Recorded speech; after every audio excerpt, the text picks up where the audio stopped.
জাহাঙ্গীরনগর বিশ্ববিদ্যালয়ের মেধাবী শিক্ষার্থী শেখ জিসান আহমেদ, যিনি দেশ বিদেশের জনপ্রিয় সিনেমার পুনঃদৃশ্য ধারণ করে আলোচনায় এসেছেন। আমরা আজ তার সাথে গল্প করব, জানবো তার এই পথ চলার নেপথ্যে থাকা নানা অজানা গল্প। চলুন কথা বলি আজকে আমাদের অতিথির সাথে। ভাই, রিমেক ভিডিও বানানোর যাত্রাটা কিভাবে শুরু হলো আপনার? আচ্ছা, রিমেকের জার্নিটা 2020 সাল থেকে। তখন আমাদের ইউনিভার্সিটি জার্নি শুরু হয় এবং তখন করোনাকালীন একটা সময় চলছিল। তো এই করোনার কারণে আসলে কিছু করতে পারছিলাম না। তো বাসায় বসে একদিন দেখলাম আয়নাবাজির একটা ভিডিও সোশ্যাল মিডিয়ায় আমার সামনে আসলো। ওটা দেখে মনে হলো যে আমি যদি এই ধরনের অভিনয় করতে পারতাম। তো বাসায় বসে একা একা আসলে ওই ভিডিওটা আমি তৈরি করি এবং সেটা যখন সোশ্যাল মিডিয়া আপলোড করি সেটা আর কি দর্শকরা খুব ভালোভাবে নেয়, যেটা আমাকে খুব অনুপ্রাণিত করে পরবর্তী কাজগুলো করার ক্ষেত্রে এবং সেই থেকে এই অবধি কাজ করা।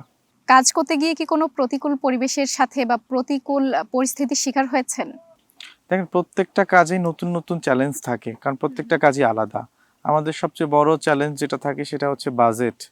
এই ধরনের সিনেমাগুলোর ক্ষেত্রে কোটি কোটি টাকা বাজেট থাকে, শত কোটি টাকাও বাজেট থাকে। তো আমরা সবসময় চেষ্টা করি জিরো বাজেটে কাজগুলো করার। আর এই জিরো বাজেটে কাজগুলো করার পেছনে সবচেয়ে বড় অবদান যদি বলতে হয় সেটা হচ্ছে আমার জাহাঙ্গীরনগর ইউনিভার্সিটি। এছাড়াও যদি থ্রি ইডিয়টস বা সিচোরের কথা বলতে হয়, থ্রি ইডিয়টসে প্রায় 40 জন ছেলেরা আন্ডারওয়্যার পরে ক্যামেরার সামনে চলে এসেছে, যেটা বাংলাদেশের মেইন স্ট্রিম সিনেমায় খুব একটা দেখা যায় না। অভিনয়ের জায়গাটা যে তাদেরকে প্রয়োজন, আপনি অবশ্যই তো সেটা বুঝলেন, কিন্তু পরবর্তীতে তাদেরকে রাজি করানো যে একসাথে এতগুলো মানুষকে, সেটা কিভাবে সম্ভব হলো আপনার? আমার কাছে মনে হয় যে জাহাঙ্গীরনগরে আমার একটা হ্যামিলনের বাসিয়ালার মতো আমার বোধহয় কোনো কিছু একটা আছে, যার কারণে তারা আমার ডাকে সাড়া দেয়। ছোট্ট একটা সিনেমা, জিরো বাজেটের একটা রিমেক, সেটার জন্য শত শিক্ষার্থী ক্যামেরার সামনে চলে আসছে। সো এটা একটা বড় চ্যালেঞ্জ এবং আমরা প্রত্যেকটা চ্যালেঞ্জই ধাপে ধাপে উতরিয়ে গেছি। আপনার পিকে যে দৃশ্য ধারণগুলো আপনারা করেছেন পিকেতে, সেখানে একটা রেডিও নিয়ে খুব মজার একটা কথা শোনা যায়। আসলে এই রেডিওটা নাকি একই রকম হুবহু হয়েছিল পিকে সিনেমায় যেই রেডিওটা ইউজ করা হয়েছে, সেম টু সেম। তো সেক্ষেত্রে আসলে এই একই রকম রেডিও আপনি কিভাবে ম্যানেজ করলেন? ওই যে আমি আগে একটা কথা বললাম যে আমার একটা বড় ইয়ে আছে হ্যামিলনের বাসিওয়ালার মতো একটা জাদু, সেটা হচ্ছে আমার জাহাঙ্গীরনগর ইউনিভার্সিটির যে ব্যাকআপটা। এখানের সিনিয়র জুনিয়র সবাই খুব সাহায্য করে আমাকে। আমি আমার এক দাদাকে বললাম যে এরকম আমার একটা রেডিও দরকার, আমি পিকে সিনেমা নিয়ে কাজ করব। যখন তাকে আমি এটা জিজ্ঞেস করলাম, তো দাদা বলল যে আমি দেখতেছি বিষয়টা। তো সেই দাদা যশোর থেকে আমার জন্য একটা রেডিও নিয়ে এসেছে এবং সেই রেডিওটা নিয়ে আমরা কাজ করেছি।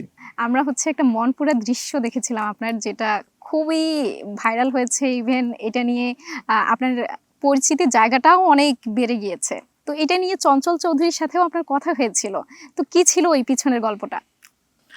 মনপুরা যখন করলাম, মনপুরা করেছিলাম আমি এবং আমার এক বান্ধবী ক্লাসমেট। আমরা যখন ওটা করলাম, আমাদের প্রথম ওই কাজটা আলোচনায় আসে চঞ্চল চৌধুরী। তখন ওনার সাথে তখন আমার পরিচয় ছিল না। উনি কাজটা কি হয়তোবা শেয়ার হয়েছে অনেক, যার কারণে তার সামনে যায়। তো তিনি দেখার পরে সেটা আপলোড করেন তার নিজস্ব পেজ থেকে। তারপরে তখন হাওয়া সিনেমা একটা প্রমোশনের কাজে তিনি জাহাঙ্গীরনগর আসেন এবং তখন তার সাথে আমার প্রথম দেখা হয়। এছাড়াও মনপুরা সিনেমার যে পরিচালক গিয়াসউদ্দিন সেলিম স্যার, উনি এবং ওনার ওয়াইফ, ওনারা দুজনই জাহাঙ্গীরনগর এসেছিলেন। ওনাদের সাথেও আমার এই কাজটি নিয়ে কথা হয়েছে। Lily whip shea mystic glowing body wash, secret to ultimate glow. তো এই কস্টিউমগুলো আসলে হুবহু মিল রেখে কিভাবে তৈরি করেন, বা আসলে কি এই ঘটনাটা কি? আমি যখন পিকে সিনেমা নিয়ে কাজ করি, তখন আমার তো পিকে সিনেমা যতগুলো কাজ করেছি ওই কাজটার কস্টিউম প্রপসের চ্যালেঞ্জটা বেশি ছিল। তো ওখানে আমাদের দেখা গেল একটা সিন আছে যে অনেকগুলো বোরকা পরা মহিলা থাকবে, তারা পিকেকে একটা দৌড়ানি দিবে, এরকম একটা সিন। তো এই বোরকাগুলো কোথায় পাবো? পরে মেয়েদের হল থেকে আমার যারা ছোট বোন আছে, বান্ধবী আছে, ওদেরকে বলা হলো, ওরা ম্যানেজ করে দিল। আপনার কন্টেন্ট বানানোর আইডিয়াগুলো মূলত কোথা থেকে আসে? এত চমৎকার চমৎকার সব কাজ করছেন। কন্টেন্ট বানানোর আইডিয়া আসলে আমি তো ফিল্ম নিয়ে আগাতে চাচ্ছি। তো ফিল্ম নিয়ে, বড় ফিল্ম নিয়ে কাজ করার আগে আমরা তো ছোট কিছু দিয়ে শুরু করতে হয়। তো জিরো বাজেট থেকে আমরা রিমেক শুরু করলাম। অ্যান্ড আমরা যে একটা মৌলিক কাজ করেছি, রুম নাম্বার 2011, সেই কাজটি বাংলাদেশের বাইরে আমেরিকার ক্যালিফোর্নিয়াতেও মুক্তি পায় এবং বাংলাদেশের বেশ কয়েকটা সিনেমা হল এবং বেশ কয়েকটা ইউনিভার্সিটি ক্যাম্পাসে প্রদর্শনী হয়।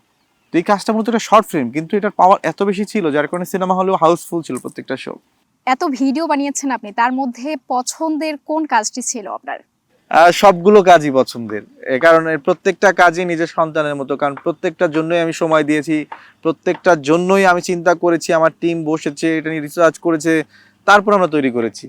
ভিডিও বানানোর ক্ষেত্রে আসলে কোন কোন লোকেশনগুলোকে আপনি প্রায়োরিটি দেন বা বেছে নেন? লোকেশন আমার সবগুলো সিনেমার শুট হয়েছে জাহাঙ্গীরনগর ইউনিভার্সিটির মধ্যে। দু একটা সিনের জন্য আমরা বাইরে গিয়েছি ক্যাম্পাসে, যেমন মনপুরার কয়েকটা সিনের জন্য আমরা 60 ফিট মানে ড্যাফোডিল ইউনিভার্সিটির পিছনে একটা জায়গায় গিয়েছিলাম। এছাড়া ম্যাক্সিমাম শুট আমার জাহাঙ্গীরনগর ক্যাম্পাস বা এর আশেপাশের জায়গাগুলোতে। ড্রেস আপ, লোকেশন এবং এমনকি চেহারাগুলো পর্যন্ত আমি কাছাকাছি চেষ্টা করি যে ওই মুভির নায়ক নায়িকাদের মতো দেখতে আমার জাহাঙ্গীরনগরে কারা আছে এদের খুঁজে বের করা। এরকম কি কোনো ঘটনা কখনো ঘটেছে যে আসলে সময়ের মধ্যে কমপ্লিট করতে পারেননি বা যাকে দিয়ে লুকটা ক্রিয়েট করাতে চাচ্ছেন এমন কাউকে পাননি, বা নাকি আপনারা নিজেরাও নিজেদের লুকটা ক্রিয়েট করে? আসলে ঘটনা কি একটু যদি বলেন।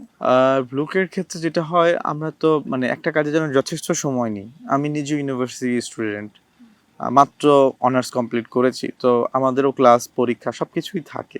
তো সবার ক্লাস পরীক্ষা টাইমটা দেখেই আসলে আমরা শ্যুটটা করার চেষ্টা করি।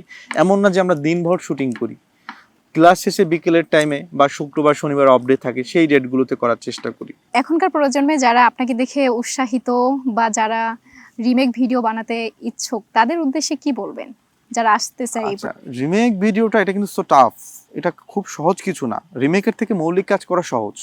রিমেকের জার্নিটা আমি শুরু করি শুধুমাত্র আমার সক্ষমতা দেখানোর জন্য, যে আমি পারি 100 কোটি টাকা একটা সিনেমাকে আমি জিরো বাজেটে করতে পারি, সেটা করে দেখিয়েছি। কেউ যদি রিমেক করতেই চায় সেক্ষেত্রে তার একটা লম্বা প্রস্তুতির দরকার আছে। আমি কোনো কাজই হরহামেশা করে ফেলি নাই, প্রত্যেকটা রিমেকের ক্ষেত্রে মিনিমাম 3 মাস করে সময় গেছে। ভাইয়া আপনাকে অসংখ্য ধন্যবাদ আমাদের কালের কণ্ঠ পরিবারে আসার জন্য। দর্শকদের উদ্দেশ্যে কি বলবেন?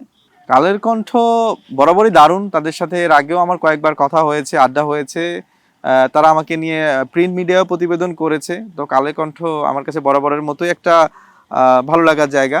আর দর্শকদের উদ্দেশ্যে কি বলবো, যে আমাদের সমস্ত কাজ সব কিছুই আপনাদের ঘিরে।